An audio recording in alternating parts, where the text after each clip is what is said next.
ባለፈው የኔታ ይባቤ አረፉ። ዛሬ እኛ አባት አረፉ። እስኪ ብፁዕ አቡነ አብርሃም ያሉትን ላሰማችሁ መጀመሪያ፣ ከዛ በኋላ ልንገራችሁ። ማን ይምከረን? ማን ይጸልይልን? ማን ያስተምረን? ማን ይገስጸን? ሁላችንም ከመስመር ወጥተናል። ትንሹና ትልቁ የማይለይበት ክርስትናችን የመጽደቅና የአፍ ብቻ የሆነበት አንዱ ለክርስትናው ቋሚ ተቆርቋሪ ሲመስል ሌላው ደግሞ ደካማ መስሎ የሚታይበት የከናፍረ ጉሉት ላይ ብቻ የተመሰረተ ጉዟችን ረዝሟል። ታዲያ መቼ ነው የምንባንነው? መቼ ነው የምናስበው? መቼ ነው እግዚአብሔር ሆይ ልብ ስጠን የምንለው? ወዴትስ ነው ጉዟችን?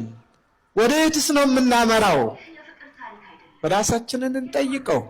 ለምን ተጠሩ አይደለም የኛ ልቅሶ። ስለዚህ መከራ ስለበዛበት ዓለም፣ ፈተና ስለተደራረበባት ሀገራችን ኢትዮጵያ የሚጸልዩ አንጋፋ አባቶቻችንን በዘመናችን አጥተናል። እነዚህ አባቶቻችን ግን ቢገስጹ ያምርባቸዋል፣ ቢያስተምሩ ያምርባቸዋል፣ ቢመክሩ ያምርባቸዋል።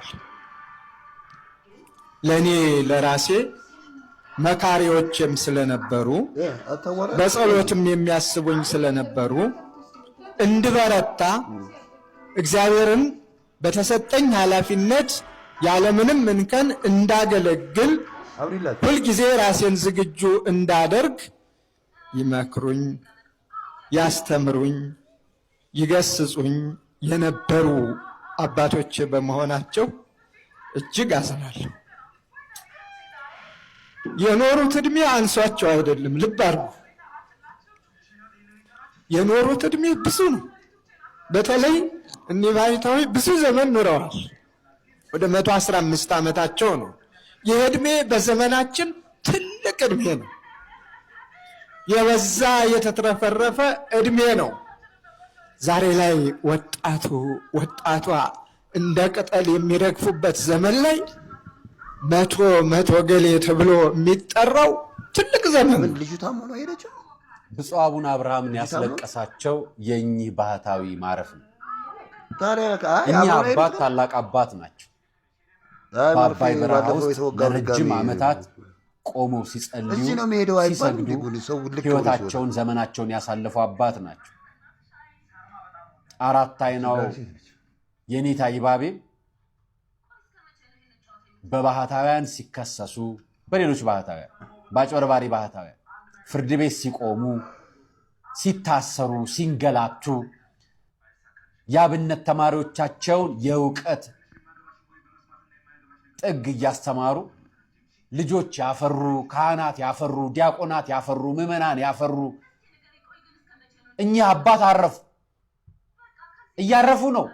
በነገራችን ላይ እኚህ ሁለቱ አባቶች ሲያርፉ ከመሞታቸው በፊት እንደሚያርፉ መቼ እንደሚያርፉ ያውቁና ይናገሩ ነበር። የኔታ ይባቤ ለእህታቸው ነግረው ነበር። ለመነኮስ እህታቸው አሳይቻቸዋለሁ ፕሮግራሙ።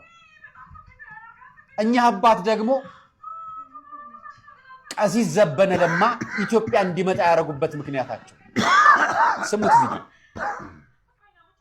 ከመሞታቸው በፊት ሞታቸውን ያውቁት ነበር። ስለዚህ አምላከ ባህታዊ አባ ኃይለ ኢየሱስ እያልን እግዚአብሔርን የምንማጸንበት ህይወት ነው። ይሄ ህይወትና እግዚአብሔር አምላክ እንግዲህ የናባ አንጦንስን የናባ መቃርስን የናባ ጳጉሜስን ህይወት በተግባር ያሳዩን እነዚህ አባቶች አባ ኃይለ ኢየሱስ እንደ አንቶኒ፣ አባ ኃይለ ኢየሱስ እንደ ጳውሊ፣ አባ ኃይለ ኢየሱስ እንደ አባ አርሳኒዮስ እንደዚህ ነው እንግዲህ ያየናቸው። እንደና አባ በርሱማ ያሉ አባቶችን በአይን እና የነበረው በእነዚህ አባቶች ነው።